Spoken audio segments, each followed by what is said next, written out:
আসসালামু আলাইকুম dear audience, আশা করি সবাই ভালো আছেন। সো আমাদের যে অ্যাকাউন্টিং সার্কেলের যে আমাদের কন্টিনিউয়াস যে লার্নিং এর ধারাবাহিকতায় আমরা আগে বলে রেখেছিলাম যে আমরা এই যে আমাদের অ্যাকাউন্টিং সার্কেল যে প্ল্যাটফর্মটা আছে সেখানে আমরা আমাদের যে অ্যাকাউন্টিং রিলেটেড যে গুরুত্বপূর্ণ যে টপিকসগুলো আছে সেগুলা যতটুকু সম্ভব আমরা একটা ভালো প্রেজেন্টেশনের মাধ্যমে আপনাদের কাছে পৌঁছে দেওয়ার চেষ্টা করব। সো তার ধারাবাহিকতায় আমি পূর্ব থেকে একটা অ্যানাউন্স দিয়ে রেখেছিলাম যে আমি আমাদের যে অ্যাকাউন্টিং এর যে IS 16 প্রপার্টি প্ল্যান্ট ইকুইপমেন্ট এর উপর একটা টিউটোরিয়াল নেওয়ার চেষ্টা করব। সেই যে আমার সেই কমিটমেন্ট রক্ষার্থেই আমি আপনাদের সামনে হাজির হলাম আজকে আমাদের টিউটোরিয়াল নিয়ে। সো আমরা আজকে প্রপার্টি প্ল্যান্ট ইকুইপমেন্ট অর্থাৎ যে অ্যাকাউন্টিং এর যে একটা গুরুত্বপূর্ণ topics property plant equipment IS 16 এটা নিয়ে একটা ওভারঅল ডিসকাশন করার চেষ্টা করব। তো আমরা মূল টপিক্সে যাওয়ার আগে একটা ব্যাপার ক্লিয়ার করব এখানে, যেহেতু IS 16 আমি বলতেছি পাশাপাশি প্রপার্টি প্ল্যান্টস ইকুইপমেন্ট। তো প্রপার্টি প্ল্যান্ট ইকুইপমেন্ট নাম শুনে অনেকে মোটামুটি একটা ধারণা নিতে পারেন যে আসলে আমরা এর ভিতরে কোন জিনিসগুলো নিয়ে আলোচনা করতে যাচ্ছি, কিন্তু এর আগে আমি বলছি IS 16। সো IS 16টা আসলে কি? IS 16 হচ্ছে ISIAS, দ্যাট মিনস হচ্ছে ইন্টারন্যাশনাল অ্যাকাউন্টিং স্ট্যান্ডার্ড 16। সো আসলে ইন্টারন্যাশনাল অ্যাকাউন্টিং স্ট্যান্ডার্ড কি বা এটা কোন জায়গা থেকে এলো, যেহেতু এর আগে এই IAS নিয়ে কোনো টিউটোরিয়াল আমি এখনো পর্যন্ত করতে পারিনি। সো এটা আমার first tutorial, that means IS 16 নিয়ে। সো এই জন্য আমি IS বা ইন্টারন্যাশনাল অ্যাকাউন্টিং স্ট্যান্ডার্ড নিয়ে একটু ছোট আলোচনা করব। তো এইখানে ISটা আসলে কোন জায়গা থেকে এলো। সো আমরা জানি যে আসলে আমরা যে অ্যাকাউন্টিংগুলো করতেছি, আমরা অ্যাকাউন্টিং পড়তেছি বা করতেছি, আসলে এই যে প্রত্যেকটা অ্যাকাউন্টিংয়ে প্রত্যেকটা টপিক্সে আমরা একটা পার্টিকুলার যে মেথড বা প্রিন্সিপালস বা কনসেপ্ট নিয়ে আমরা কিন্তু অ্যাকাউন্টিং করে থাকি। আসলে এই জিনিসগুলো কোন জায়গা থেকে এলো, রাইট? সো 1973-তে আমি একদম হিস্ট্রি যদি বলি, 1973-তে আমাদের যে অ্যাকাউন্টিংয়ের একটা কমিটি ছিল। সো কমিটিটা ইন্টারন্যাশনাল অ্যাকাউন্টিং স্ট্যান্ডার্ড কমিটি নামে অ্যাকাউন্টিংয়ের একটা কমিটি ছিল। সো ওই 1973 থেকেই কিন্তু তারা এই কমিটির কাজটা আসলে কী ছিল। So international accounting standard committee যেটা, সেখানে তারা যে আমরা যে আইএস বলতেছি, যে আইএসগুলা ইন্টারন্যাশনাল অ্যাকাউন্টিং স্ট্যান্ডার্ড, অর্থাৎ এই আইএসটা তারা ডেভেলপ করা শুরু করেন 1973 থেকে। সো আইএসটা আসলে কি? আইএস আমরা যে অ্যাকাউন্টিং করতেছি, এই অ্যাকাউন্টিং করার জন্য আমার যে গাইডলাইন, আমার যে প্রসিডিউর, এই জিনিসগুলো কিন্তু আমাদের ইন্টারন্যাশনাল অ্যাকাউন্টিং স্ট্যান্ডার্ড বা এছাড়া আরও স্ট্যান্ডার্ড আছে। আমরা আরেকটা স্ট্যান্ডার্ডের নাম জানি, খুবই পরিচিত ইন্টারন্যাশনাল। ছাড়াও আরও একটা গুরুত্বপূর্ণ স্ট্যান্ডার্ড আমরা আমাদের কাছে বহুল পরিচিত, সেটা IFRS, অর্থাৎ international financial reporting standard. So এই যে স্ট্যান্ডার্ডগুলো আসলে আমাদের পার্টিকুলার যে অ্যাকাউন্টিং মানে আমরা যে পার্টিকুলার টপিক্স নিয়ে বলতেছি, যেমন প্রপার্টি প্ল্যান্ট ইকুইপমেন্ট, এই পুরো প্রপার্টি প্ল্যান্ট ইকুইপমেন্ট করার জন্য অ্যাকাউন্টিংয়ের যত প্রকার ট্রিটমেন্ট আছে এই স্ট্যান্ডার্ডগুলো প্রোভাইড করবে। সো অর্থাৎ আমি যেটা বলতেছিলাম যে ইন্টারন্যাশনাল অ্যাকাউন্টিং স্ট্যান্ডার্ড কমিটি 1973-তে আমাদের যেই আইএসগুলা ডেভেলপ করা শুরু করে, মানে ওই 1970 থেকে।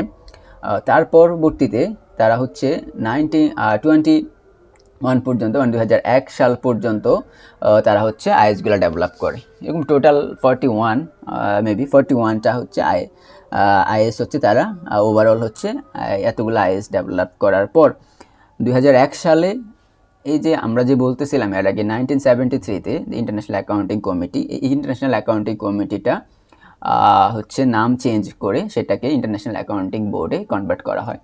সো তখন থেকে যে ইন্টারন্যাশনাল অ্যাকাউন্টিংয়ের যে আমাদের যে বলতেছি কমিটি বা আমাদের যে বোর্ড, এই যে অর্গানাইজেশনটা, অর্থাৎ 2001 থেকে কিন্তু ওই ইন্টারন্যাশনাল অ্যাকাউন্টিং স্ট্যান্ডার্ড যে বোর্ডটা আছে বোর্ডটা হচ্ছে, তো তারপর থেকে কিন্তু কোনো আইএস আর ডেভেলপ করা হয়নি বা নতুন করে কোনো আইএস আসেনি। ইভেন আর ইন ফিউচার আর কোনো আইএস আসবে না। টোটাল 41টা আইএস ছিল। পরবর্তীতে এটা আর একটা হিস্ট্রিক্যাল বিষয়, তারপরও একটু বোঝার সুবিধার্থে বলি। পরবর্তী 2001 সাল থেকে এতদিন পর্যন্ত, মানে আজকে 2025 সাল পর্যন্ত কিন্তু কোনো আইএস ডেভেলপ হয় নাই। কিন্তু যেটা হয়েছে যে কিছু আইএস আছে, যেমন অনেকগুলো আইএস যেগুলো হচ্ছে আইএফআরএসে কনভার্ট করা হলো 2001 সাল থেকে। তার মানে 2001 সাল থেকে যে স্ট্যান্ডার্ডগুলো আমরা কন্টিনিউয়াসলি হচ্ছে ডেভেলপ করতেছে board, international accounting standard board, সেগুলো হচ্ছে আইএফআরএস, নট আইএস। আইএস কিন্তু তারা ডেভেলপ করা হয়নি, শুধুমাত্র আইএসগুলোকে, অনেকগুলো আইএসকে আইএফআরএসে কনভার্ট করা হলো। সো যাই হোক, এটা হচ্ছে একদম হিস্ট্রিক্যাল বিষয়। তো যাই হোক, আমরা মোটামুটি বুঝতে পারলাম যে আইএসটা কি, অর্থাৎ ইন্টারন্যাশনাল অ্যাকাউন্টিং স্ট্যান্ডার্ড হচ্ছে আমাদের যে অ্যাকাউন্টিং আছে, অ্যাকাউন্টিং করার জন্য আমাদের যে গাইডলাইন, আমার প্রসিডিউর, এই জিনিসগুলো, অর্থাৎ ওভারঅল অ্যাকাউন্টিং ট্রিটমেন্ট করার জন্য আমার এই গাইডলাইন বা প্রসিডিউরগুলো এই ইন্টারন্যাশনাল অ্যাকাউন্টিং স্ট্যান্ডার্ড এর মাধ্যমে ইন্টারন্যাশনাল অ্যাকাউন্টিং স্ট্যান্ডার্ড কমিটি পূর্ববর্তী সময়ে প্রোভাইড করেছিল। পরবর্তী সময়ে 2001 সাল থেকে international accounting standard board IFRS এর মাধ্যমে এই যে স্ট্যান্ডার্ডগুলো প্রোভাইড করে থাকে। সো এই ছিল মোটামুটি হিস্ট্রিক্যাল বিষয়। তো এখন আমরা আমাদের মূল টপিকসে চলে যাব। তো ফার্স্ট অফ অল আমি বলে রেখেছিলাম যে আমি হচ্ছে আজকে প্রপার্টি প্ল্যান্ট ইকুইপমেন্ট অর্থাৎ I-16 নিয়ে মোটামুটি রিজনেবল ডিসকাশনে যাব। সো এখন আমরা দেখি যে আসলে কি আছে এখানে। সো ফার্স্ট অফ অল যে আমরা দেখতে পাচ্ছি, প্রথমে আমাদের স্ক্যান আশা করি দেখা যাচ্ছে মোটামুটি সব কিছুই। So IS-16 property plant equipment, international accounting standard 16 property plant equipment. So এটার হচ্ছে ফার্স্ট অফ অল আমরা অবজেক্টিভ নিয়ে আলোচনা করব। সো অবজেক্টিভ কি বলতেছে, the objectives of the IS-16 is to prescribe the accounting treatment for property plant equipment. তো আসলে এর যে মূল যে উদ্দেশ্য I-16 এর, এটা হচ্ছে তারা বলতেছে যে এই যে অ্যাকাউন্ট, আমি আগে বলেছিলাম যে আসলে আইএসগুলা, প্রত্যেকটা আইএস আমাদের যে পার্টিকুলার টপিকস বা পার্টিকুলার যে হচ্ছে যে এই আইএসগুলো আছে, এদের হচ্ছে অ্যাকাউন্টিং ট্রিটমেন্টটা প্রোভাইড করে। সো তারা এটাই বলতেছে, অর্থাৎ এই যে IS-16 আমাকে প্রপার্টি প্ল্যান্ট ইকুইপমেন্ট রিলেটেড যত প্রকার অ্যাকাউন্টিং ট্রিটমেন্ট আছে এগুলা প্রোভাইড করবে। সো এরপর আমরা দেখি যে এর প্রিন্সিপালস ইস্যু আছে কিছু, মানে এটা হচ্ছে তার মূল যে অবজেক্ট, এর বাইরে তার আরও হচ্ছে যে অবজেক্টগুলো আছে, এরা হচ্ছে কি করে, এই যে IS-16 এর মাধ্যমে আমরা যেটা করতে পারি যে the timing of recognition of asset. So আমরা হচ্ছে রিকগনিশন, দ্যাট মিনস হচ্ছে এখানে মূল যেই এটা হচ্ছে রিকগনাইজ করব আমরা অ্যাসেটটাকে এই IS-16 এর মাধ্যমে কীভাবে রিকগনাইজ করব, এই যে গাইডলাইন বা প্রসিডিউরটা আমাদের আইএস প্রোভাইড করবে। অর্থাৎ এরপর আমরা দেখতে পাচ্ছি যে determination of the carrying amount, অর্থাৎ আমাদের যে ক্যারিং অ্যামাউন্ট, অর্থাৎ প্রপার্টি প্ল্যান্ট ইকুইপমেন্টের ক্যারিং অ্যামাউন্ট, সেটাও IS-16 প্রোভাইড করবে। সো এর আগে আমি আসলে এই জিনিসগুলো যখন বলছি, হয়তো আপনাদের মনে হতে পারে যে আসলে এটা তো আর একটু হচ্ছে অ্যাসেট বা হচ্ছে ক্যারিং অ্যামাউন্ট আসলে কোন জায়গা থেকে এলো, আমার এর আগে বলে রাখা উচিত ছিল। যাই হোক, আমি এখন বলছি যে আসলে প্রপার্টি প্ল্যান্ট ইকুইপমেন্ট এটা সম্পর্কে আরও একটু মানে বোঝার জন্য, মানে আইএসটা আরও ক্লিয়ারলি বোঝার জন্য আমি একটু আলোচনা করব, মানে আউট অফ দ্য আমার হচ্ছে প্রেজেন্টেশন যে স্লাইড, তার বাইরে। সো এখন এখানে যে প্রপার্টি প্ল্যান্ট, আমরা জানি প্রপার্টি প্ল্যান্ট ইকুইপমেন্টটা আসলে কি। প্রপার্টি প্ল্যান্ট ইকুইপমেন্ট আমরা জানি, মানে এটা মানে কমন যে উত্তর যেটা আসবে আমাদের যদি জিজ্ঞেস করে প্রপার্টি প্ল্যান্ট ইকুইপমেন্ট আসলে কি, যে কমন যে অ্যান্সার সেটা হচ্ছে property plant equipment is a non current asset. Fine, non current asset, অথবা অনেকে বলবেন ফিক্সড অ্যাসেট, হোয়াট এভার যাই বলেন না কেন, আপনার হচ্ছে যে এটা হচ্ছে আমার একটা long term asset. So property plant equipment এটা অনেকগুলো অ্যাসেট মিলে হচ্ছে আমার যে লং টার্ম অ্যাসেটগুলো আছে, সেই অ্যাসেটগুলোকে আমরা বলতেছি যে প্রপার্টি প্ল্যান্ট ইকুইপমেন্ট। আচ্ছা, সো এবার আমরা আশা করি বুঝতে পারবো যে জিনিসগুলো আমরা বলতে যাচ্ছি। তো ফার্স্ট যে অবজেক্টিভটা ছিল রিকগনাইজ করতে পারবো আমরা যে প্রপার্টি প্ল্যান্ট ইকুইপমেন্ট, যে কীভাবে রিকগনাইজ করব, এই গাইডলাইনটা হচ্ছে আমাদের IS-16 প্রোভাইড করবে। এছাড়া হচ্ছে ক্যারিং অ্যামাউন্ট, আমরা হয়তো ইন্টারমিডিয়েটে করে আসছি জিনিসগুলা, যে ক্যারিং অ্যামাউন্ট বা এটাকে আমরা আগে যেভাবে বলতাম যে book value, right, book value বা হচ্ছে বহিমূল্য। সো ক্যারিং অ্যামাউন্টটা হচ্ছে কীভাবে, ক্যারিং অ্যামাউন্টটা আমরা হচ্ছে ডিটারমাইন করতে পারবো IS-16 এর মাধ্যমে any property plant equipment. So এরপর হচ্ছে যে এরপর যে একটা গুরুত্বপূর্ণ যে অবজেক্টিভস, সেটা হচ্ছে যে ডিপ্রিসিয়েশন চার্জ করতে পারবো difference charge to be recognise করার জন্য। সো ডিফারেন্সিয়েশন চার্জটা আমরা কীভাবে করব সেটাও প্রপার্টি প্ল্যান্ট ইকুইপমেন্ট আমাদের বা IS16টা হচ্ছে প্রোভাইড করবে, এবং এর উদ্দেশ্য এবং এই জিনিসগুলো হচ্ছে ফুলফিল করা হচ্ছে এর উদ্দেশ্য। তো ফার্স্ট আমরা যেটা দেখলাম, রিকগনাইজ করা asset, determination of the carrying amount determine করা, এবং ডিপ্রিসিয়েশন চার্জ করা, এবং ফাইনালি আরেকটা জিনিস আছে এখানে, এটা হচ্ছে মেবি হচ্ছে এখানে আসে নেই, সো এই স্লাইডে আরেকটা ব্যাপার আছে, এটা হচ্ছে আমাদের ইম্পেয়ারমেন্ট লস হলো কিনা সেটাও আমরা হচ্ছে এই ধরনের যেই এই অ্যাকাউন্টিং ট্রিটমেন্টগুলো আছে এগুলোর প্রপার যে গাইডলাইন সেটা হচ্ছে আমাদের IS16 প্রোভাইড করে থাকে। So this is the objectives of the property plant equipment. So এরপর আমরা দেখি যে স্কোপ, আসলে এই যে IS16টা এটা কোন জায়গায় আমরা ব্যবহার করব। সো এটা মূল কথা হচ্ছে আমার যে আমি যে ফিক্সড অ্যাসেটের কথা বললাম একটু আগে, প্রপার্টি প্ল্যান্ট ইকুইপমেন্টের যত প্রকার ট্রিটমেন্ট আছে সব জায়গায় ব্যবহার করব, যদি না এখানে যেটা বলছে দেখেন যে IS16 apply to the property plant equipment until and unless any other standard requires or permit a different accounting treatment. So যদি মানে ইন জেনারেল আমরা এটা ব্যবহার করব, আমরা সামনে যে এই ট্রিটমেন্টগুলো দেখবো আরও সেটা জেনারেলি ব্যবহার হবে, কিন্তু কিছু ক্ষেত্রে যদি অন্য কোনো অ্যাকাউন্টিং স্ট্যান্ডার্ড বা আরও যে অ্যাকাউন্টিং স্ট্যান্ডার্ডগুলো আছে আমরা সামনে দেখবো, সো ওই স্ট্যান্ডার্ডগুলো যদি তারা হচ্ছে যদি মনে করে যে এটা ডিফারেন্ট কোনো অ্যাকাউন্টিং ট্রিটমেন্টে গেলে ভালো হবে তাহলে সেটা হচ্ছে আমরা বাদ দিতে পারবো। সো আর বাদ বাকি ওভারঅল যে ট্রিটমেন্টটা সেটা IS16 প্রোভাইড করবে। সো অর্থাৎ প্রপার্টি প্ল্যান্ট ইকুইপমেন্টের যে ট্রিটমেন্টগুলো। সো এটা ছিল আমাদের অবজেক্টিভস এবং হচ্ছে scope of IS16। So next আমরা দেখি কি আছে। সো দেন হচ্ছে যে আমাদের যে ডেফিনেশন, অর্থাৎ আমরা কিছু ডেফিনেশন নিয়ে ডিসকাশনে যাব। ফার্স্ট এটা বলতে ডেফিনেশন বলতে এখানে যে property plant equipment, property plant ইকুইপমেন্টের ডেফিনেশনটা এখানে দেওয়া আছে, কি আছে আমরা একটু দেখি, মানে প্রপার্টি প্ল্যান্ট ইকুইপমেন্ট নিয়ে আরও একটু ক্লিয়ার হতে পারবো এটা দেখতে পারলে। সো কি বলছে, প্রপার্টি প্ল্যান্ট ইকুইপমেন্ট আর ট্যাঞ্জিবল অ্যাসেট, রাইট। আমি একটু যেটা বলছি ফিক্সড অ্যাসেট, আপনি বলবেন যে নন কারেন্ট অ্যাসেট, আবার হচ্ছে হ্যাঁ রাইট। এখন ফিক্সড অ্যাসেট, নন কারেন্ট অ্যাসেট এর মধ্যে আবার ক্লাসিফিকেশন থাকতে পারে, যেমন হচ্ছে কিছু আছে ইনট্যাঞ্জিবল অ্যাসেট, আমরা জানি যে প্যাটেন্ট ট্রেডমার্ক এগুলো হচ্ছে ইনট্যাঞ্জিবল অ্যাসেট, বাট এই ইনট্যাঞ্জিবল অ্যাসেট ট্রিটমেন্টটা আমরা IS16 দেখাবো না, ইনট্যাঞ্জিবল অ্যাসেটের জন্য আলাদা ইন্টারন্যাশনাল অ্যাকাউন্টিং স্ট্যান্ডার্ড আছে সেখানে দেখাবো। সো এটা তারা ক্লিয়ার করে দিছে যে this is the tangible asset, tangible item. So এটা একটা ব্যাপার। এরপর কি বলতেছে, দ্যাট হচ্ছে are held for use in the production or supply of goods or service. So এটা হচ্ছে ধরে আমরা হচ্ছে এটা ব্যবহার করব, মানে হচ্ছে আমাদের যে প্রোডাকশন, ফার্স্ট অফ অল আমরা হচ্ছে কোথায় হচ্ছে এই জিনিসটা ব্যবহার করি এটা বোঝানো হইতেছে এখানে, যে এটার আসলে কাজটা কি। তো property plant equipment intangible asset, so এটা কি করবে, এটা আমরা ইন জেনারেল আসলে প্রপার্টি প্ল্যান্ট ইকুইপমেন্ট বা হচ্ছে একটা সাপোজ আমরা যদি ইকুইপমেন্ট বলি, আমরা ইকুইপমেন্ট আসলে কোথায় ব্যবহার করা হয়, আমার একটা ফ্যাক্টরি আছে, সো ফ্যাক্টরিতে আমি কেন ইকুইপমেন্ট ব্যবহার করি, আমরা প্রোডাকশনের জন্য ব্যবহার করব। সো এই জিনিসটা বলছে এখানে যে এটা প্রোডাকশনে এর জন্য ইউজ করা হয় একটা অর্গানাইজেশন, একটা ফ্যাক্টরিতে, এই জিনিসটা এখানে ক্লিয়ার করছে।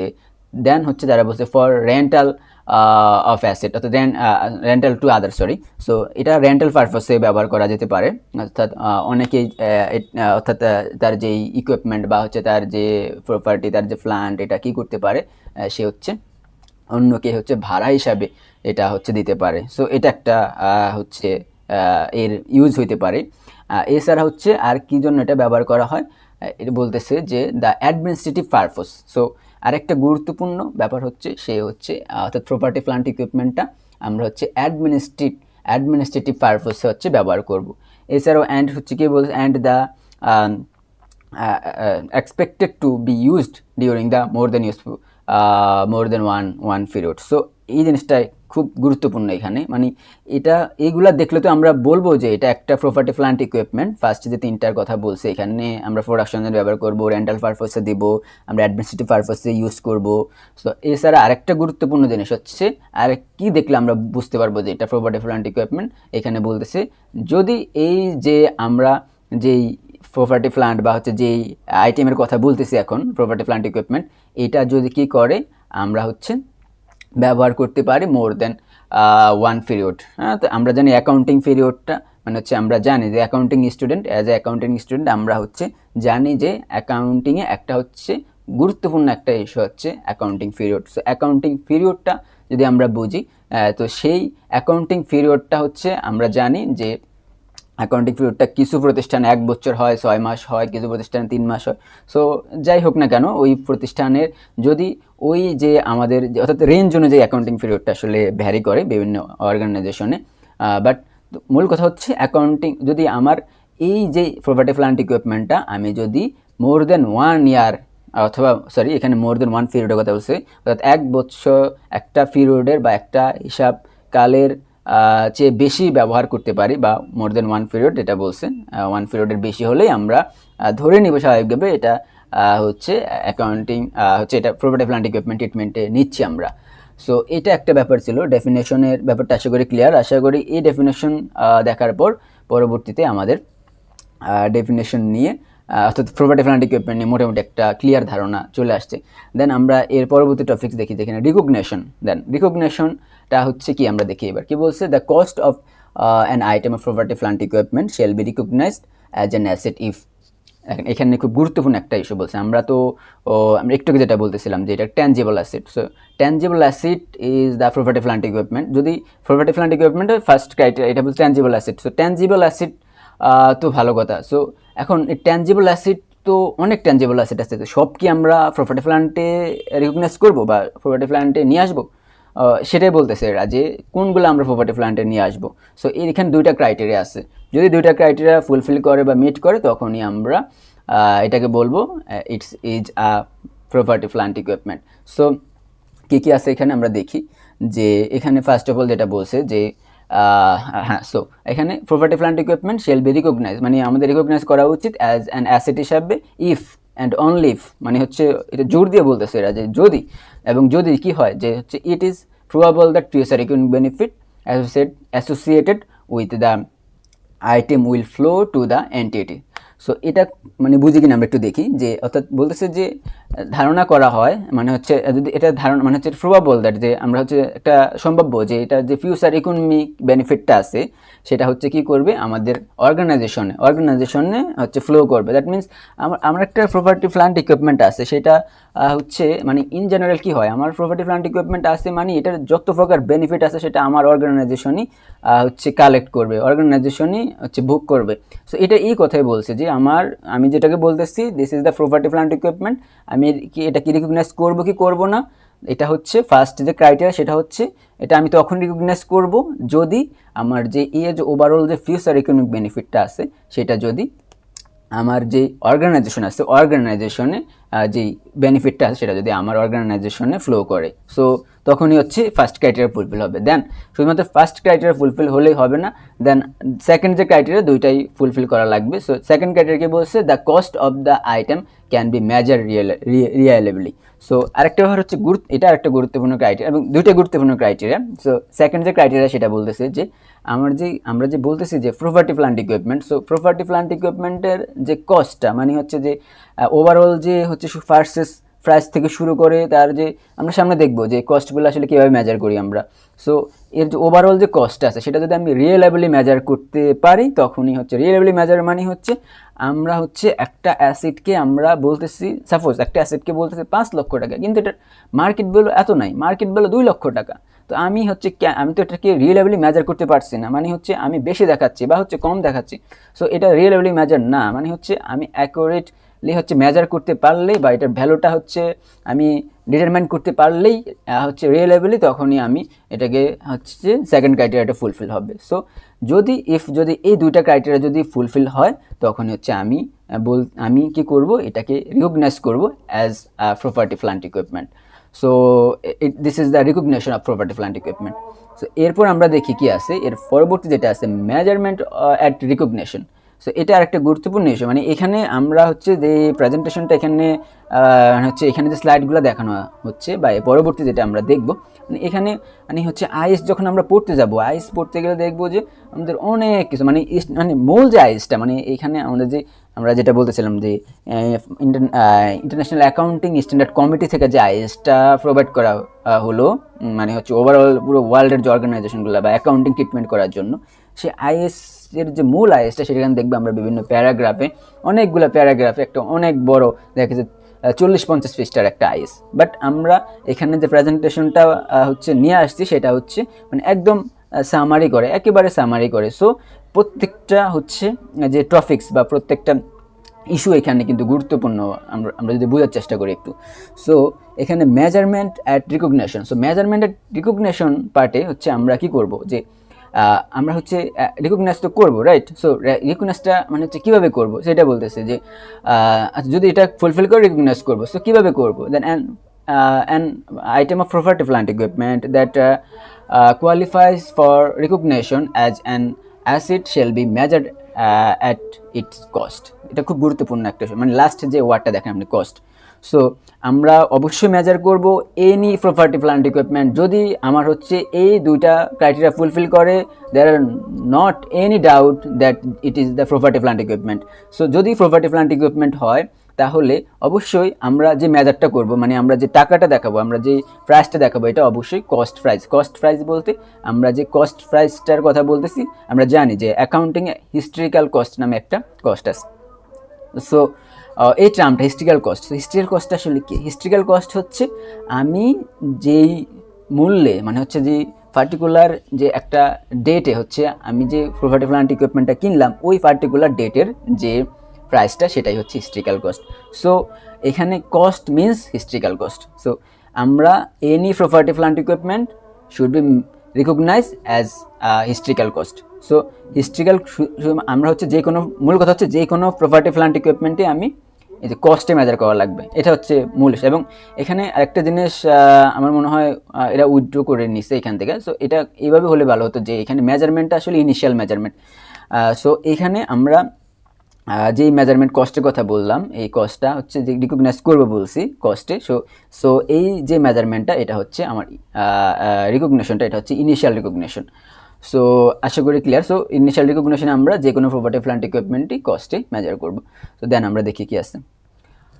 এরপর আমরা দেখতেছি যে একটু আগে যেটা বলতেছিলাম যে আমরা কস্ট মেজার করবো, রাইট? সো কস্ট আসলে কীভাবে মেজার করব, আমরা হচ্ছে কস্ট কত টাকা দেখাবো, মানে কোন আইটেমগুলো আমরা ইনক্লুড করব, কোন আইটেমগুলো আমরা এক্সক্লুড করব।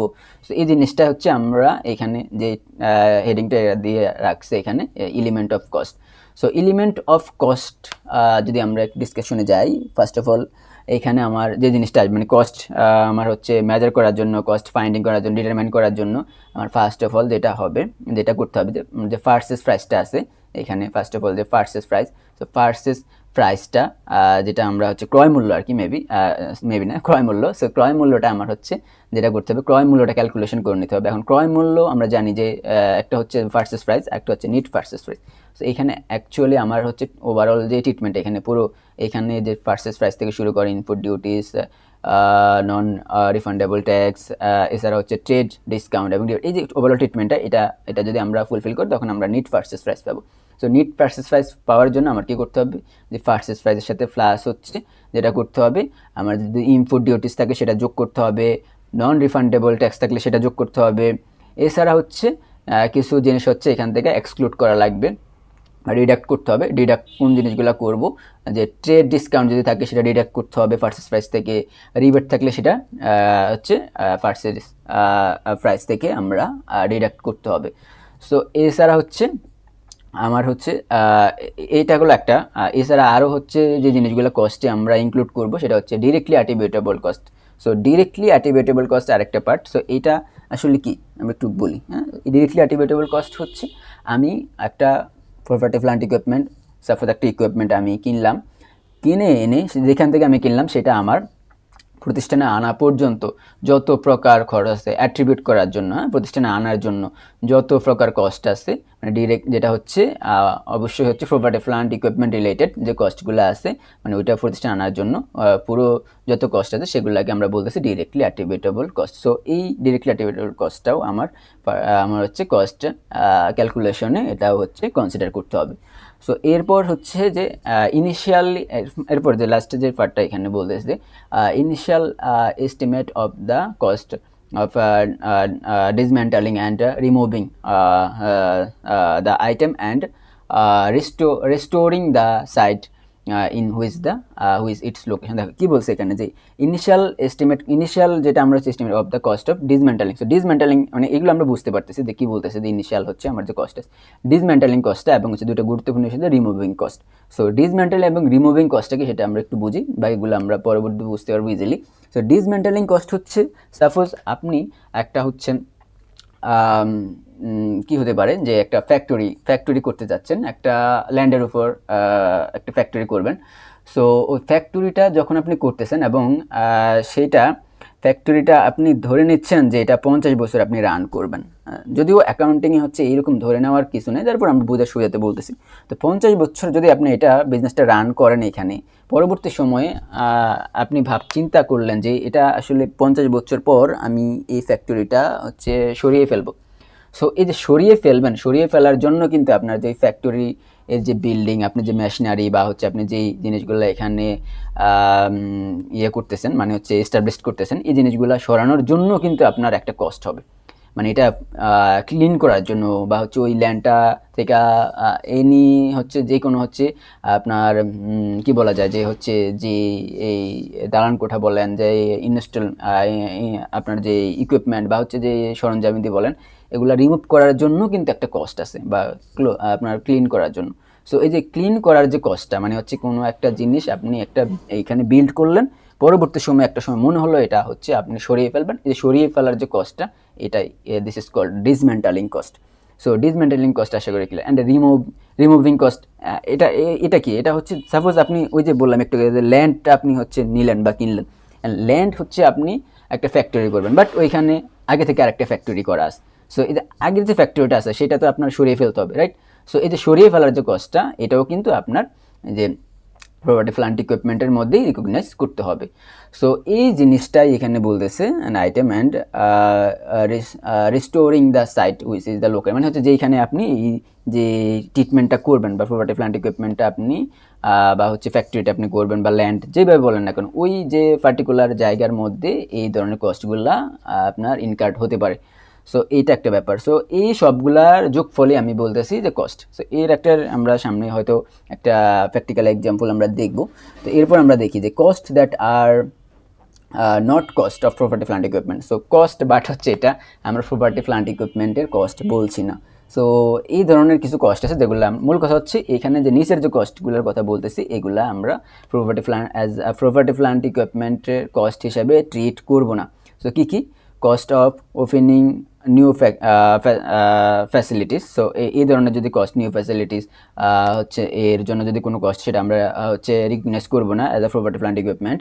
And cost of incurring new product or service,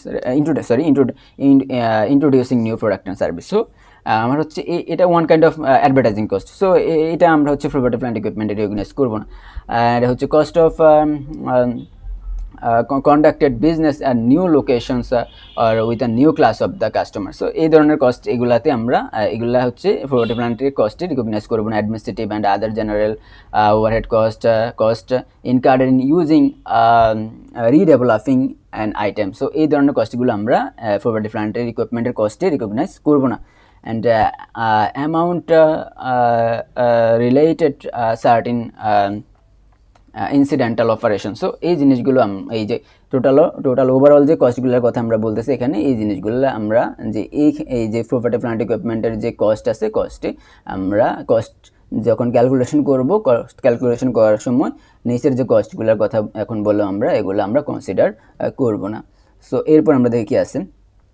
so element of the directly artificial, একটু আমরা যেটা বলে আসছি যে এখানে যে আমার যে কস্ট যখন আমরা ক্যালকুলেশন করতেছি, ফার্স্ট অফ অল হচ্ছে আমার পারচেজ প্রাইস অর্থাৎ নিট পারচেজ প্রাইস, এর সাথে ডিরেক্টলি আর্টিফিশিয়াল কস্ট যোগ করি, এছাড়া হচ্ছে রিমুভিং ডিসমেন্টালিং কস্টগুলো আমরা যোগ করি। সো এই যে আমরা বললাম যে ডিরেক্টলি আর্টিফিশিয়াল কস্ট একটু আমি বলে আসছি। সো এইখানে কিছু ডিরেক্টলি আর্টিফিশিয়াল কস্টের এক্সাম্পল দেওয়া আছে এখানে। ফার্স্ট অফ অল বলছে cost of employee benefit and cost of site preparation, এছাড়া হচ্ছে যে initial delivery and handling cost, এছাড়া হচ্ছে ইনস্টলেশন অ্যান্ড অ্যাসেম্বলি কস্ট, এছাড়া হচ্ছে cost of testing after deducting আর net proceeds from selling any item product. So testing cost যদি থাকে, রাইট, টেস্টিং কস্টটা হচ্ছে আমরা যোগ করব, প্রফেশনাল ফিস থাকলে যোগ করবো। সো এগুলো আমরা খুব পরিচিত কস্টগুলো, যেমন হচ্ছে এমপ্লয়ি বেনিফিটস, সিট প্রিপারেশন, এছাড়া হচ্ছে হ্যান্ডেলিং কস্ট এবং ইনিশিয়াল ডেলিভারি কস্ট, যেগুলো টোটাল একটু যেটা বলছি যে এই জিনিসগুলো আমরা টোটাল ওভারঅল জিনিসগুলো আমরা এখানে ডিরেক্টলি অ্যাক্টিভেটেবল কস্ট হিসেবে কনসিডার করব। সো এরপর আমরা দেখি কি আছে এখানে। দেন ওই যে বললাম একটা প্র্যাকটিক্যাল এক্সাম্পল থাকবে এখানে। সো প্র্যাকটিক্যাল এক্সাম্পলটা আমরা হচ্ছে সলভ করার চেষ্টা করব। সো এইখানে সাপোজ তার ধরনের এবিসি অ্যান্ড কোং ইজ হচ্ছে installing a new plant at its production facility. Okay, so it has incurred this cost. So তার হচ্ছে যে এবিসি অ্যান্ড কোং এর হচ্ছে যে প্ল্যান্টের জন্য হচ্ছে তার যে প্রোডাকশন প্ল্যান্টে হচ্ছে তার যে কস্টগুলো, একটা হচ্ছে প্ল্যান্ট রিলেটেড যে কস্টগুলো হচ্ছে সে হচ্ছে কিছু হচ্ছে কস্ট এখানে শো করানোর চেষ্টা করছে। সো ও ফার্স্ট অফ অল যেটা বলছে যে কস্ট অফ দ্য প্ল্যান্ট দেওয়া আছে এখানে, মানে প্ল্যান্টের যে মানে হচ্ছে কস্টটা, মানে হচ্ছে যে প্রাইসটা সেটা কত দেওয়া আছে, যে 2,50,000। এছাড়া হচ্ছে যে initial delivery and handling cost দেওয়া আছে 20,000। সো আমরা একটু মানে এইভাবে যদি আমরা কি করি, মানে প্রত্যেকটা ট্রানজ্যাকশনই আমরা যদি সাথে সাথে বলে দিই যে রিকগনাইজ করবো কি করবো না, তাহলে আমাদের সামনে যাওয়া খুব মানে হচ্ছে খুব সময় এটা হচ্ছে কম লাগবে। সো আমরা দেখি যে cost of first of all হচ্ছে কস্ট অফ প্ল্যান্ট দেওয়া আছে এখানে। সো কস্ট অফ প্ল্যান্ট 2,50,000, এটা কিন্তু আমরা ওই যে আমরা যে ফার্স্ট প্রাইস সেই অ্যাজ এ ফার্স্ট প্রাইস হিসেবে এটা রিকগনাইজ করবো কস্টটা মেজার করার সময়। তারপর initial delivery and handling cost 20,000 টাকা, 20,000, এটাও কিন্তু আমরা যে আমরা একটু ডিরেক্টলি অ্যাটিভেটেবল কস্টে as a directly attributable cost হিসাবে কস্টের প্রপার্টি প্ল্যান্টের কস্টে রিকগনাইজ করবো। And cost of site preparation আমরা একটু দেখে আসছি, কস্ট অফ সাইট প্রিপারেশনটাও আমাদের যে ডিরেক্টলি অ্যাটিভেটেবল যে কস্টটা সেইখানেও এটা রিকগনাইজ করতে হবে।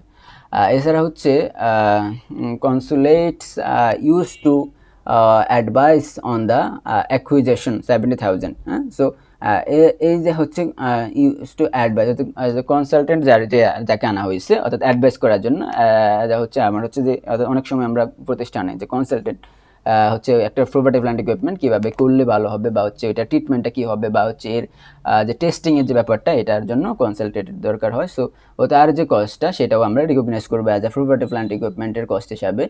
অ্যান্ড এছাড়া হচ্ছেন কি বলছেন যে ইন্টারেস্ট চার্জ করছে for paid to supply for deferred credit, right? So this is not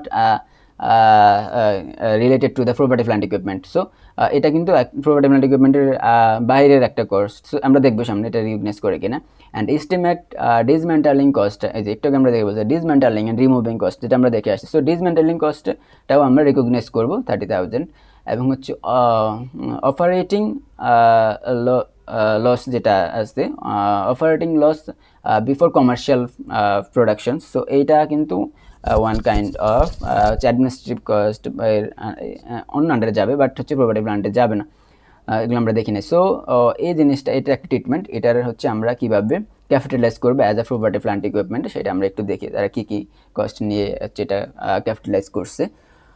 so first of all এখানে দেখেন কি ক্যাপিটালাইজ কোনগুলো নেওয়া হয়েছে, যে আমরা যেটা বলছি যে পারচেস প্রাইসটা, দ্যাট মিনস হচ্ছে কস্ট প্রাইসটা সেটা যাবে, ইনিশিয়াল ডেলিভারি অ্যান্ড হ্যান্ডেলিং কস্টে যাবে, এবং সেটা আমরা দেখে আসছি যে ডিরেক্টলি অ্যাটিভেটেবল কস্টের আন্ডারে। কস্ট অফ সাইট প্রিপারেশন এটাও যাবে ডিরেক্টলি অ্যাটিভেটেবল কস্টের আন্ডারে।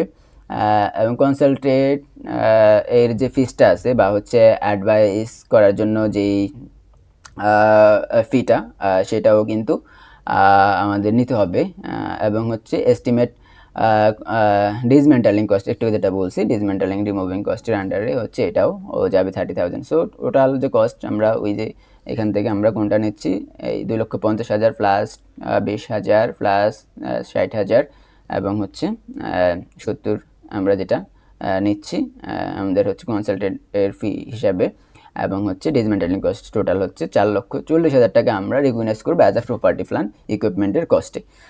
সো এটা গেল। এবং এখানে আরেকটা এখানে নোট দেওয়া আছে। সো নোটটা কি বলছে, interest charge can be capitalise. আমরা একটু যেটা বলছি ইন্টারেস্ট চার্জটা আমরা কোথায় রিকগনাইজ করবো, capitalise as per allowed alternative treatment, ওই যে আমরা হচ্ছে IS 23 যেটা বরোইং কস্ট, অর্থাৎ এটা কিন্তু আরেকটা গুরুত্ব আমরা এখানে একটু হচ্ছে বলে রাখা ভালো যে এই বরোইং কস্ট অর্থাৎ IS 23 কিন্তু related to the property plant ইকুইপমেন্টের সাথে রিলেটেড একটা IS, বাট যে ইন্টারেস্ট চার্জটা এটা কিন্তু আমরা সরাসরি প্রপার্টি প্ল্যান্ট ইকুইপমেন্ট এখানে রিকগনাইজ করবো না, বাট এটা রিলেটেড টু দ্য IS 16।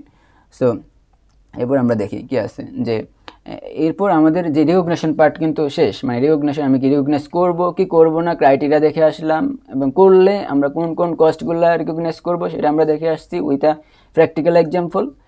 এখন আমরা যেটা দেখবো নেক্সট হচ্ছে আমাদের যে মেজারমেন্ট আফটার রিকগনিশন, রাইট? আমরা হচ্ছে রিকগনিশন করলাম, বাট রিকগনিশন করার পর আমার কি হচ্ছে মেজারমেন্ট, অর্থাৎ এটাকে বলে আমাদের একটা ইনিশিয়াল মেজারমেন্ট আমরা করে আসছি, দেন হচ্ছে এটা সাবসিকুয়েন্ট মেজারমেন্ট বললে এটাকে এখানে লিখে দিলে ভালো হতো হয়তো যে সাবসিকুয়েন্ট মেজারমেন্ট। সো সাবসিকুয়েন্ট মেজারমেন্টে মানে কি, মানে হচ্ছে আমি তো একবার মেজার করে আসছি, this is the cost of the property plant equipment, total cost আমরা করে আসছি, ইনিশিয়ালি মেজার করে আসছি, বাট পরবর্তী সময়ে আমরা কিন্তু এই যে যে আমার যে এটা আমি যে property plant as a property plant equipment হিসাবে ইনিশিয়ালি মেজার করলাম বা রিকগনাইজ করলাম, পরবর্তীতে কিন্তু আমার এটা আবার 1 বছর বা একটা অ্যাকাউন্টিং পিরিয়ড বা একাধিক অ্যাকাউন্টিং পিরিয়ডের পরে আবার হচ্ছে আমার মেজার করা লাগতে পারে, অথবা হচ্ছে রিকগনাইজ করতে হবে। সো এই জিনিসটাই আমরা দেখব যে দুইটা হচ্ছে মেজার বা হচ্ছে সাবসিকুয়েন্ট মেজারমেন্ট আছে, বাস হচ্ছে দুইভাবে হচ্ছে সাবসিকুয়েন্ট মেজারমেন্ট বা হচ্ছে মেজারমেন্ট আফটার রিকগনিশন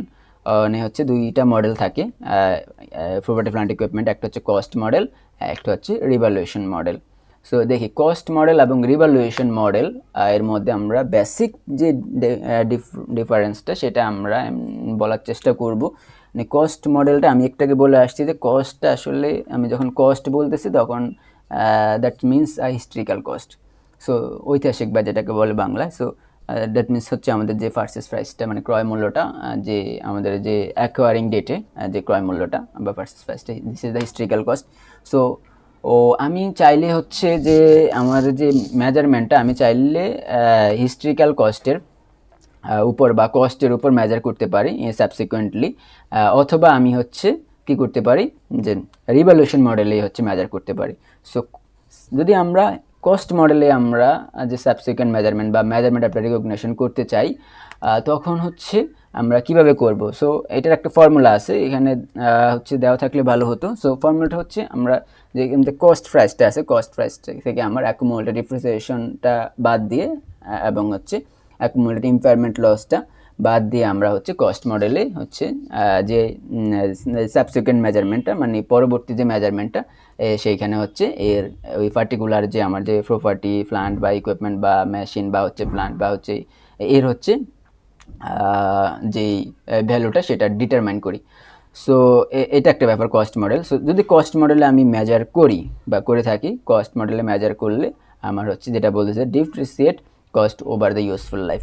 সো আমরা আরেকটা গুরুত্বপূর্ণ বিষয় হচ্ছে আমরা দেখব সামনে, আমরা যেহেতু প্রপার্টি প্ল্যান্ট নিয়ে আলোচনা করতেছি এখানে একটা গুরুত্বপূর্ণ বিষয় হচ্ছে ডিপ্রিসিয়েশন।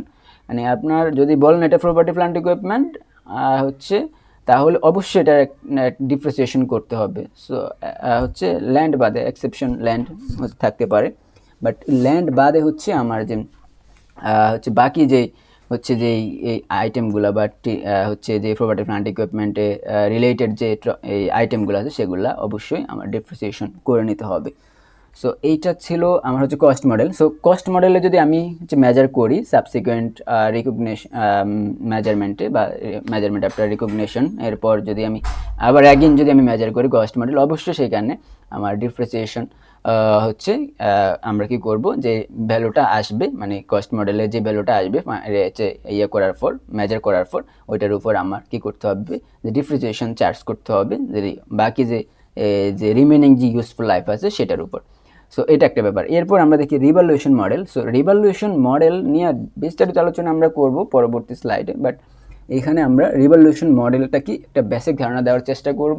রিভ্যালুয়েশন মডেলটা হচ্ছে অ্যাকচুয়ালি আমরা যে কস্ট মডেল রিভ্যালুয়েশন মডেলের মধ্যে পার্থক্যটা হচ্ছে আমরা যে রিভ্যালুয়েশন মডেলে আমরা আগে বলি কস্ট মডেলে আমরা কিন্তু হিস্ট্রিক্যাল কস্টকে বেস করে আমরা মেজার করি, বাট রিভ্যালুয়েশন মডেলে আমরা যখন একটা প্রপার্টি প্ল্যান্ট ইকুইপমেন্টকে মেজার করব সেটা হিস্ট্রিক্যাল কস্টকে না, সেটা ফেয়ার ভ্যালু বা মার্কেট ভ্যালুকে বেস করে হচ্ছে আমরা মেজার করব। সো ফর্মুলাটা কিন্তু আগে যেটা বলছি কস্ট মডেলে আমরা হিস্ট্রিক্যাল কস্ট বা cost minus accumulated depreciation minus accumulated impairment loss, তেমনিভাবে রিভ্যালুয়েশন মডেলে আমরা কস্টের জায়গায় ফেয়ার ভ্যালু আসবে।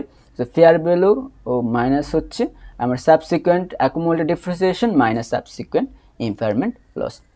তো সাবসিকুয়েন্ট বলার একটা রিজন আছে এখানে, আপনি যেই অ্যাকাউন্ট মানে হচ্ছে যেই প্রপার্টি প্ল্যান্টেরই অ্যাকাউন্টিং ট্রিটমেন্ট দেন না কেন, বা হচ্ছে এখানে যেই প্রপার্টি প্ল্যান্ট ইকুইপমেন্টেরই সাবসিকুয়েন্ট মেজারমেন্ট করেন না কেন, আপনাকে মানে যেই ইকুইপমেন্টে আপনি রিকগনাইজ করেন, ফার্স্ট অফ অল নিয়ে আমরা দেখে আসছি যেই কোনো ইকুইপমেন্টেই হচ্ছে বা প্রপার্টি প্ল্যান্ট ইকুইপমেন্টে আপনার হচ্ছে first of all cost recognise করতে হয়। সো তার মানে আপনি রিভ্যালুয়েশন মডেলে আসতে হলেও আপনার যে ফার্স্ট যে রিকগনিশনটা ছিল সেটা অবশ্যই কস্ট মডেলে ছিল বা কস্টে ছিল। সো এই জন্য এখানে বলা হয় সাবসিকুয়েন্ট অ্যাকুমুলেটেড ডিফারেন্স, মানে হচ্ছে পরবর্তী, মানে আপনি তো একবার এটা কস্টের করে আসছেন। সো এটা কিন্তু হচ্ছে রিভ্যালুয়েশন মডেলে কিন্তু আপনার প্রথমেই আপনি সরাসরি রিভ্যালুয়েশন মডেলে করতে পারবেন না, বাট আগে কস্ট থেকে রিভ্যালুয়েশন মডেলে আসতে হবে। সো যাই হোক, এইখানে আমরা যে ফর্মুলাটা বললাম, সো এখানে হচ্ছে রিভ্যালুয়েশন মডেলটা, এখানে কি হয় যে রিভ্যালুয়েট করলাম, আমি রিভ্যালুয়েট করার পর আমার রিভ্যালুয়েশন যে অ্যামাউন্টটা আছে সেই রিভ্যালুয়েট অ্যামাউন্টের উপর আমার হচ্ছে ওই অ্যামাউন্টের উপর আমার আমার হচ্ছে ডিপ্রিসিয়েশন চার্জ করতে হবে ওভারঅল ইউজফুল লাইফ যেটা আছে তার উপর। সো রিভ্যালুয়েশন মডেল নিয়ে আমরা একটু বিস্তারিত আলোচনায় যাব। সো এইখানে দেখি আমরা পরবর্তী স্লাইডেই কিন্তু আমাদের রিভ্যালুয়েশন মডেল নিয়ে একটা ডিটেলস ডিসকাশন আমরা যাচ্ছি। সো দেখি কী বলছে যে রিভ্যালুয়েশনটা কী বলতেছে, রিভ্যালুয়েশন মডেলে আমরা রিভ্যালুয়েট করবো রেগুলারলি, রাইট। সো মানে হচ্ছে আমার হচ্ছে মানে একটা যদি এটার কোনো আইএসএ মানে বলা নাই যে আপনার মানে হচ্ছে আপনার যে প্রত্যেক পিরিয়ডে আপনার রিভ্যালুয়েশন করতে হবে, বাট এটা হচ্ছে একটা রেগুলার বেসিসে আপনার করে যেতে হবে। সো এটাই বলছে এখানে। তারপর কি বলছে যে revalue all asset of the same class, right, মানে হচ্ছে একই ধরনের যত প্রকার অ্যাসেট আছে সবগুলা হচ্ছে আপনার একটা হচ্ছে একইভাবে হচ্ছে রিভ্যালুট করতে হবে, মানে যত প্রকার মানে ক্লাস অনুযায়ী রিভ্যালুট করা মূলত এখানে বলছে যে ক্লাস অনুযায়ী আপনার জিনিসগুলো রিভ্যালুয়েশন করতে হবে। এছাড়া হচ্ছে কি রিভ্যালুয়েশন এখানে গুরুত্বপূর্ণ দুটো জিনিস এখানে আমরা এখন দেখব, যে মানে এখানে মানে হচ্ছে লজিক্যালি মানে খুব মানে হচ্ছে একটু ভালো করে বোঝার চেষ্টা করবেন যে এখানে কি বলছে রিভ্যালুয়েশন ইনক্রিজ ক্রিয়েট আছে। যদি হচ্ছে আমরা তো রিভ্যালুয়েশন করব, রাইট, রিভ্যালুয়েশন করার পর কি হবে, মানে রিভ্যালুয়েশন করার আগে দেখেন কি হচ্ছে, মানে রিভ্যালুয়েশন কখন করব, আপনার একটা ক্যারিং অ্যামাউন্ট আছে, মানে একটু আমরা যেটা দেখে আসছি। সো ক্যারিং অ্যামাউন্ট থেকে আপনার যদি হচ্ছে আপনি একটা ক্যারিং অ্যামাউন্টের উপর বেস করে বা মার্কেট এর উপর আপনার ক্যারিং অ্যামাউন্ট সেটার উপর বেস করে কিন্তু আপনি কী করতেছেন, একটা পার্টিকুলার অ্যাসেটকে আপনি রিভ্যালুয়েশন করতেছেন। এখন দেখেন যে রিভ্যালুয়েশনটা কী হয়, যদি ক্যারিং অ্যামাউন্ট যে আপনি যেটা বলতেছেন this is the carrying amount, so carrying অ্যামাউন্টটা যদি আপনার ইনক্রিজ করে, রাইট, তখন আমরা বলতেছি এটা রিভ্যালুয়েশন হয়েছে বা হচ্ছে রিভ্যালুয়েশন ইনক্রিজ করছে। সো ক্যারিং অ্যামাউন্টটা যদি পার্টিকুলার টাইমে আপনি যখন রিভ্যালুয়েশন করতেছেন, সো ওই পার্টিকুলার টাইমে যদি পার্টিকুলার হচ্ছে ডেটে যদি ক্যারিং অ্যামাউন্টটা আগের থেকে বেশি হয়, তখন হচ্ছে আমরা বলতেছি this is the increase of revaluation so property plant equipment. So রিভ্যালুয়েশনটা যদি ইনক্রিজ করে তখন আমরা কী করবো, তখন অ্যাকাউন্টিং ট্রিটমেন্টটা কী হবে। সো আমরা কী করব, ক্রেডিট করব, এখানে যেটা বলতে credit to the profit or loss to the extent they reverse previous revaluations decrease of that asset. তো কী বলতেছে, এটা বোঝার আগে আমি একটু বলে রাখি যে এটা যাওয়ার আগে এই লাইনটা যাওয়ার পরবর্তী লাইনটা দেখেন কী বলতেছে, যদি হচ্ছে আপনার ইনক্রিজ করে দেন হচ্ছে আমরা ফার্স্ট অফ অল হচ্ছে রিভ্যালুয়েশন সারপ্লাসকে টাচ করবে এটা। সো রিভ্যালুয়েশন সারপ্লাসকে যদি টাচ করে, রাইট, রিভ্যালুয়েশন সারপ্লাসকে টাচ করবে, আমরা যদি রিভ্যালুয়েশনটা ইনক্রিজ করে, রাইট, যদি ক্যারিং অ্যামাউন্টটা বাড়ে তখন আমরা রিভ্যালুয়েশন সারপ্লাসে রিকগনাইজ করব। কিন্তু এর আগে আরেকটা কিন্তু আছে, যদি এটা হচ্ছে আপনার যে ফার্স্ট রিভ্যালুয়েশন না হয়, যদি এটা সাবসিকুয়েন্ট বা হচ্ছে 2-3টা রিভ্যালুয়েশন পরে রিভ্যালুয়েশন হয়, কারণ ওই পার্টিকুলার টাইম আপনি যে রিভ্যালুয়েশনটা করতেছেন এর আগে আরেকটা রিভ্যালুয়েশন হলো, সো ওই রিভ্যালুয়েশনে যদি কি হয় আপনার রিভ্যালুয়েশন ইনক্রিজ না করে যদি ডিক্রিজ করলো ওই এর আগে মানে যে প্রিভিয়াস রিভ্যালুয়েশনে যদি কি করে যে আপনার রিভ্যালুয়েশন যে করলেন তখন সেটা ইনক্রিজ করে না, ডিক্রিজ করলো। সো ডিক্রিজ করলে কিন্তু আমরা ইনক্রিজ করলে দেখেন আমরা রিভ্যালুয়েশন সারপ্লাসে আমরা হচ্ছে এটাকে টাচ করি, মানে হচ্ছে এটার যে ট্রিটমেন্টটা রিভ্যালুয়েশন সারপ্লাসে টাচ করে। বাট যদি ডিক্রিজ করে এরপরের অংশটাই আমরা একটু দেখি যে ডিক্রিজ করলে এটা প্রফিট অ্যান্ড লসে টাচ করে। তার মানে কি এখানে এই লাইনে যেটা বলছে যে আপনার যে প্রিভিয়াস যে হচ্ছে যে রিভ্যালুয়েশনটা ছিল সেই প্রিভিয়াস রিভ্যালুয়েশনে আপনার যদি হচ্ছে সেটা ডিক্রিজ হয়ে থাকে তখন এটা প্রফিট অ্যান্ড লসে টাচ করছে। সো আমার আগে যেটা করতে হবে এর আজকের যে রিভ্যালুয়েশনটা, তাহলে আজকেরটা তো ইনক্রিজ করলো, আগেরটা ডিক্রিজ, তাহলে আজকে যেটা করতে হবে যে আজকে ইনক্রিজ করার কারণে আগের যে রিভ্যালুয়েশনের যে ডিক্রিজটা ছিল ওইটা কাভার করে আসতে হবে। সো এটাই বলতেছে যে ওইটা কাভার করে আসতে হবে, যে প্রিভিয়াস রিভ্যালুয়েশনে যদি সেটা রিভ্যালুয়েশনটা যদি কী করে যে ডিক্রিজ করে, দেন প্রিভিয়াস রিভ্যালুয়েশনটা ডিক্রিজ করা মানে প্রফিট অ্যান্ড লসে আগে টাচ করা আছে। সো ওই প্রফিট অ্যান্ড লসটা আগে কাভার করে এসে তারপর আমার এই যে আমার হচ্ছে রিভ্যালুয়েশন সারপ্লাসে আনতে হবে। যদি বা কেমনটা ধরেন একটা এক্সাম্পল দিলে আপনার এটা ক্লিয়ার হবেন। দুইটা আগে আগে আমি শেষ করি। সো একটা এক্সাম্পল দিলে ক্লিয়ার হবেন। তারপর দেখেন যে রিভ্যালুয়েশনটা কী করলো এবার ডিক্রিজ করলো, রাইট? মানে হচ্ছে যে প্রেজেন্ট যে রিভ্যালুয়েশনটা এখানে হচ্ছে আজকে যে দিন রিভ্যালুয়েশন সেখানে রিভ্যালুয়েশন করার পর দেখলেন যে আপনার ক্যারিং অ্যামাউন্টটা কমে গেল। সো যদি ক্যারিং অ্যামাউন্টটা কমে যায়, রাইট, সো ক্যারিং অ্যামাউন্টটা কমে যাওয়ার কারণে আমরা এটাকে বলবো রিভ্যালুয়েশন ডিক্রিজ, ফাইন। সো যদি রিভ্যালুয়েশন ডিক্রিজ হয় আমরা জানি কোথায় টাচ করবে, প্রফিট অ্যান্ড লসে টাচ করবে। সো প্রফিট অ্যান্ড লসে টাচ করলো, ভালো কথা, কিন্তু এর আগে কী হলো আপনার একটু এর আগের যে রিভ্যালুয়েশন সেটাও কনসিডার করে আসতে হবে। তো যদি কোনো কারণে এর আগে রিভ্যালুয়েশনটা কী করতো, এখানে তো ডিক্রিজ করছে, যদি এর আগে রিভ্যালুয়েশনটা ইনক্রিজ করে থাকে, সো ইনক্রিজ করলে কি হবে আপনার তো রিভ্যালুয়েশন ডিক্রিজ করলে তো আপনার প্রবলেম, রাইট? সো প্রবলেমটা হচ্ছে কি এর আগে রিভ্যালুয়েশনে আপনার ইনক্রিজ ছিল, আপনার বেনিফিট আপনার পক্ষে ছিল, আপনার হচ্ছে বেনিফিট ছিল বা আপনার জন্য পজিটিভ ছিল। সো আগের যে রিভ্যালুয়েশনের যে অ্যামাউন্টটা আছে যেটা হচ্ছে আমরা কোথায় রিভ্যালুয়েশন সারপ্লাস হলে আমরা হচ্ছে রিভ্যালুয়েশন সারপ্লাসে রেকর্ড করে বা হচ্ছে এটা জিনিসটা ওই অংশটা জমা করে রাখি। সো ওই যে আগের যে আমার যে বেনিফিটটা ওই অংশ থেকে কিছু অংশ বা হচ্ছে যতটুকু সম্ভব আমরা আজকের যে রিভ্যালুয়েশন করার জন্য যে লস হলো এটা দিয়ে কাভার করে নিতে হবে। সো তার মানে কি, মানে হচ্ছে এইটা একটার সাথে একটা আমাদের যে ইন্টার রিলেশন আছে কিন্তু এখানে, মানে আপনি যখন আজকে বলতেছেন যে রিভ্যালুয়েশন ইনক্রিজ হচ্ছে বা ডিক্রিজ হচ্ছে তখন কিন্তু আপনার এইটা হচ্ছে ট্রিটমেন্ট করার আগে আপনার প্রিভিয়াস যে রিভ্যালুয়েশন সেটা নিয়েও হচ্ছে ভাবতে হবে। সো এই জিনিসটা আমরা একটু দেখি যে একটা সাপোজ একটা এক্সাম্পল আমি যদি বলি, ধরেন আজকে আপনি হচ্ছে 2025 সালের কত তারিখ, জুলাই 1 তারিখ, জুনের 1 তারিখে আপনি হচ্ছে একটা মেশিন হচ্ছে রিভ্যালুয়েশন করলেন, যেটা রিভ্যালুয়েশন ইনক্রিজ করে হলো 50,000 টাকা। মানে আপনার যে অ্যাসেটটা আছে, অ্যাসেটের সাপোজ আপনার অ্যাসেটের মূল্য ছিল 1 লক্ষ, এখন হচ্ছে আপনি রিভ্যালুয়েশন করে দেখলেন ওই অ্যাসেটের মূল্য 1,50,000। তার মানে রিভ্যালুয়েশন করার পর আপনি দেখলেন যে আপনার ক্যারিং অ্যামাউন্টটা ইনক্রিজ করলো কত টাকায়, আপনার হচ্ছে 50,000 টাকা। সো এটা গেল আজকে 2025 সালের জুনের 1 তারিখের কথা বলতেছেন আপনি। সো এটা গেল এই বছরের রিভ্যালুয়েশনটা। এর আগে প্রিভিয়াস ইয়ারে আপনি একটা রিভ্যালুয়েশন করলেন, যেটা আগে ছিল সেই জায়গায় আপনি দেখলেন যে সেইখানে রিভ্যালুয়েশন করা যে রিভ্যালুয়েশনটা ছিল প্রিভিয়াস, সেইখানে আপনার রিভ্যালুয়েশন ডিক্রিজ ছিল বা হচ্ছে প্রফিট অ্যান্ড লস অ্যাকাউন্টের ব্যালেন্স ছিল, তার মানে রিভ্যালুয়েশন ডিক্রিজ ছিল। সেইখানে সাপোজ সেই অ্যাকাউন্টে 30,000 টাকা ছিল। তার মানে কি আপনার আজকের দিনে আপনি 50,000 টাকা বলতেছেন রিভ্যালুয়েশন, কিন্তু যে প্রিভিয়াস যে রিভ্যালুয়েশন সেইখানে আপনার লস দেওয়া আছে 30,000 টাকা। তাহলে আপনি আজকের দিন রিভ্যালুয়েশন কত দেখাবেন, রাইট? তো রিভ্যালুয়েশন আপনি কত দেখাবেন? সো আপনি আজকের দিন রিভ্যালুয়েশন দেখানোর আগে আপনার আগের যদি কোনো লস থাকে সেইটা কাভার করে এসে আজকে রিভ্যালুয়েশন দেখাতে হবে।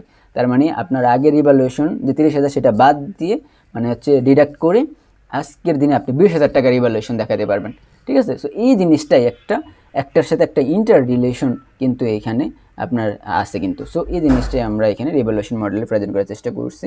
তো দেখি এর পরবর্তীতে আমাদের কোনো প্র্যাকটিক্যাল হচ্ছে এক্সাম্পল পাই কিনা, যদি পাই ভালো হবে।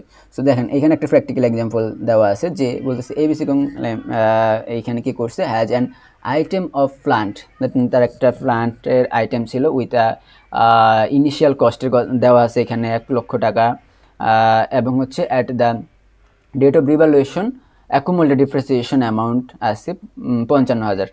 দেখেন এখানে তার যে প্ল্যান্টের যে কস্টটা বা হচ্ছে ইনিশিয়াল কস্ট বা হিস্ট্রিক্যাল কস্ট যাই বলেন, সেটা হচ্ছে 1 লক্ষ টাকা। পার্টিকুলার টাইমে আপনি যখন এটা রিভ্যালুয়েশন করতেছেন ওই টাইমে আপনার অ্যাকুমুলেটেড ডিপ্রিসিয়েশন দেওয়া আছে 55,000 টাকা। Okay fine. সো এরপর কি বলতেছে, the fair value of asset, and হচ্ছে আপনি যে ফেয়ার ভ্যালুটা আপনি মেজার করেন, দ্যাট মিনস এটা যদি রিভ্যালুয়েশন মডেল হয়, রিভ্যালুয়েশন মডেল নিয়ে আমরা ডিসকাশনে আসি। সো রিভ্যালুয়েশন মডেলে আমি বলে আসছি যে রিভ্যালুয়েশন মডেল আপনি রিভ্যালুয়েশন করতেছেন মানে হচ্ছে এটা ফেয়ার ভ্যালু বেসড রিভ্যালুয়েশন হবে। So fair value based revaluation হওয়াতে আপনার একটা ফেয়ার ভ্যালু থাকবে ওই পার্টিকুলার অ্যাসেট বা ওই পার্টিকুলার প্ল্যান্টের কথা বলছে এখানে, পার্টিকুলার প্ল্যান্টের একটা ফেয়ার ভ্যালু থাকবে। ফেয়ার ভ্যালুর কথা কীভাবে তারা এটা কনসিডার করতেছে, by refers to the transactions of similar asset, মানে হচ্ছে ওই একটা হচ্ছে যে প্ল্যান্টার হচ্ছে আপনি হচ্ছে রিভ্যালুয়েশন করতেছেন ওই সিমিলার টাইপের একটা অ্যাসেটেরই আপনি দেখতেছেন ওই অ্যাসেটটার মার্কেট ভ্যালু হচ্ছে 65,000। ওকে, সো এখানে এই ছোটো একটা ইনফরমেশন আছে, তো এখান থেকে আমরা বের করব যে আসলে এখানে রিভ্যালুয়েশন সারপ্লাস হলো নাকি রিভ্যালুয়েশন গেইন হলো, বা হচ্ছে রিভ্যালুয়েশন ইনক্রিজ করলো নাকি রিভ্যালুয়েশনটা ডিক্রিজ করলো। তো মানে হচ্ছে আমাদের যে বেসিক যে মানে ধারণা থেকে আমরা একটু দেখি যে কীভাবে আমরা এটা রিভ্যালুয়েশন সারপ্লাস অর গেইন আমরা বুঝতে পারবো, সারপ্লাস অর হচ্ছে লস। সো দেখি আমরা যে প্রথমে হচ্ছে আপনার অ্যাসেট ছিল 1 লক্ষ, ফাইন। সো 1 লক্ষ টাকা থেকে অ্যাকুমুলেটেড মানে হচ্ছে অলরেডি আপনি এটা ইউজ করে ফেলছেন, ব্যবহার হয়ে গেছে 55,000 টাকা। তার মানে আপনার আজকের দিনে ক্যারিং অ্যামাউন্ট কত দাঁড়ায়, 1 লক্ষ মাইনাস হচ্ছে 55,000 টাকা, মানে 45,000 টাকা আপনার ক্যারিং অ্যামাউন্ট। কিন্তু আপনি আজকের দিনে মার্কেটে এসে দেখতেছেন ওইটার মার্কেট ভ্যালু 65,000 টাকা। মানে আপনার যে ইন্ডিভিজুয়াল যে ক্যালকুলেশন, সেখানে আপনি বলতেছেন যে আপনার ওইটার ভ্যালু আপনার ব্যবহার করার পর একটা নির্দিষ্ট টাইম ব্যবহার করার পর ওইটার ভ্যালু আপনি বলতেছেন যে 1 লক্ষ বিয়োগ 55,000, দ্যাট মিনস 45,000, কিন্তু আজকের দিনে মার্কেট ভ্যালু হচ্ছে 65,000 টাকা। তার মানে কি অবশ্যই আমার ক্যারিং অ্যামাউন্ট আমরা যেটা বলছি রিভ্যালুড অ্যামাউন্টটা ইনক্রিজ করছে। সো কত ইনক্রিজ করলো, 45 আর 65, ডিফারেন্স হচ্ছে 20,000 টাকা আপনার ইনক্রিজ করলো। সো এই যে ইনক্রিজ করলো, এটা একটা সিম্পল একটা হচ্ছে ক্যালকুলেশন, ম্যাথমেটিক্যাল। এটা আরও হচ্ছে কমপ্লেক্স ক্যালকুলেশন থাকতে পারে, এটা এইখানে হচ্ছে আমরা প্রেজেন্ট করতে পারিনি, বা হচ্ছে এখানে আনতে হচ্ছে আমরা পারিনি। সো এখন আমরা দেখি এটার যে আমরা তো মানে মুখোমুখি বলে ফেললাম যে এটা হচ্ছে এই যে দেখেন রিভ্যালুয়েশন সারপ্লাস হচ্ছে 20,000 টাকা। সো আমরা একে মানে হচ্ছে জার্নাল ট্রিটমেন্টটা কীভাবে দেবো, হ্যাঁ। সো জার্নাল ট্রিটমেন্টটা হচ্ছে ফার্স্ট অফ অল আমরা আমাদের হচ্ছে যে ডিপ্রিসিয়েশন চার্জটা আমরা হচ্ছে দেখেন ডিপ্রিসিয়েশনটা হচ্ছে আমি কি করলাম, অ্যাকুমুলেটেড ডিপ্রিসিয়েশনটা আমার কি করতে হবে, আমার রিভ্যালুয়েশন করার পর অ্যাকুমুলেটেড ডিপ্রিসিয়েশনটা আমার ডিডাক্ট করে দিতে হবে বা দিতে হবে। সো আমি ডিডাক্ট যদি করি বা বাদ যদি দিই অ্যাকুমুলেটেড ডিপ্রিসিয়েশন, আমরা জানি যে অ্যাকুমুলেটেড ডিপ্রিসিয়েশনের ব্যালেন্সটা ক্রেডিট ব্যালেন্স হয় ইন জেনারেল। সো আমরা যদি এটা বাদ দিতে চাই তাহলে কী করতে হবে, যে অ্যাকুমুলেটেড ডিপ্রিসিয়েশনের যে ক্রেডিট ব্যালেন্সটা ছিল সেটাকে আমরা জাস্ট হচ্ছে রিভার্সেন্টে দিয়ে ডেবিটে নিয়ে আসবো। দেখেন যে রিভার্সেন্টে দিয়ে হচ্ছে আমরা অ্যাকুমুলেটেড ডিপ্রিসিয়েশন ডেবিট করে দিলাম 55,000 টাকা, এবং হচ্ছে অ্যাসেট যে আমার অ্যাসেটের ব্যালেন্সে ডেবিট থাকে, ডেবিট ব্যালেন্সটা রিভার্সেন্টে দিয়ে ক্রিয়েট করে মানে অ্যাসেটটাও আমরা হচ্ছে ডিমিনিশ করে দিলাম। সো এই যে প্রসেসটা এটা হচ্ছে আমার একটা ট্রিটমেন্ট হতে পারে, মানে হচ্ছে এভাবে একটা ট্রিটমেন্ট দিলাম। অ্যান্ড এছাড়া হচ্ছে আরেকটা জার্নাল হবে যে রিভ্যালুয়েশনের যে জার্নালটা, সেটা কি হবে, আমার যে রিভ্যালুয়েশনের ফলে আমরা অ্যাসেট ইনক্রিজ করবো, রাইট। সো অ্যাসেট ইনক্রিজ করলো 20,000 টাকা, এবং রিভ্যালুয়েশন সারপ্লাস হচ্ছে আমার যে আমাদের এই রিভ্যালুয়েশন সারপ্লাসটা যে আমাদের যে কম্প্রিহেনসিভ ইনকাম স্টেটমেন্ট আছে সেইখানে হচ্ছে রিকগনাইজ করতে হবে। সো এইটা হচ্ছে 20,000 টাকা ক্রিয়েট করে দিতে হবে। সো এইটা হচ্ছে আমার রিভ্যালুয়েশন ট্রিটমেন্টটা, মানে ছোটো একটা এক্সাম্পল ছিল সেখানে ওই এই ট্রিটমেন্টটা। এছাড়া আরও কমপ্লেক্স এক্সাম্পল থাকতে পারে, অবশ্যই থাকবে। সো ওইটা নিয়ে পরবর্তী সময় সুযোগ পেলে আমরা ডিসকাশনে যাব। সো এরপর আমরা দেখি যে এইখানে যে জিনিসটা এখানে বলতেছে যে net result of that the asset that has been carrying amount of the, আচ্ছা। সো এখন ক্যারিং অ্যামাউন্টটা তাহলে এখন কত, দ্যাট আমরা একটু বলে আসছি যে আপনি রিভ্যালুয়েশন করলেন, ক্যারিং অ্যামাউন্ট ইনক্রিজ করলো অথবা ডিক্রিজ করলো, যেটাই হোক না কেন ওই পার্টিকুলার আজকের দিনে আপনি রিভ্যালুয়েশন করার পর যে ক্যারিং অ্যামাউন্ট, ওই ক্যারিং অ্যামাউন্টের উপর কিন্তু আপনার কী করতে হবে, ডিপ্রিসিয়েশন চার্জ করতে হবে। দ্যাট মিনস আমরা এই 65,000-এর উপর ওভারঅল বাকি যে হচ্ছে রিমেনিং যে ইউজফুল লাইফ আছে ওই রিমেনিং ইউজফুল লাইফের ডিপ্রিসিয়েশনটা চার্জ করব। সো এখানে আমার হচ্ছে ক্যারিং অ্যামাউন্টটা কীভাবে আমরা হচ্ছে মেজার করলাম, যে আমরা টোটাল ফার্স্ট অফ অল আমার অ্যাসেট ছিল 1 লক্ষ, এখান থেকে যে অ্যাকুমুলেটেড ডিপ্রিসিয়েশন বাদ দিলে আমার যে রিভ্যালুয়েশন গেইনটা হলো বা রিভ্যালুয়েশন সারপ্লাসটা যোগ করে আমার টোটাল হচ্ছে 65,000 টাকা।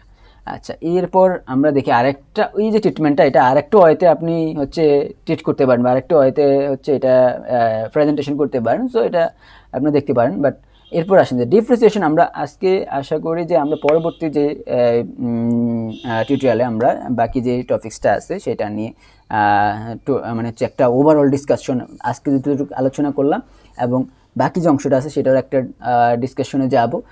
ফাইনালি হচ্ছে ওভারঅল একটা ডিসকাশন নিয়ে হচ্ছে পরবর্তী টিউটোরিয়ালে আমরা হাজির হব। তো ভালো থাকবেন, অ্যাকাউন্টিং সার্কেলের পাশে থাকবেন। আসসালামু আলাইকুম।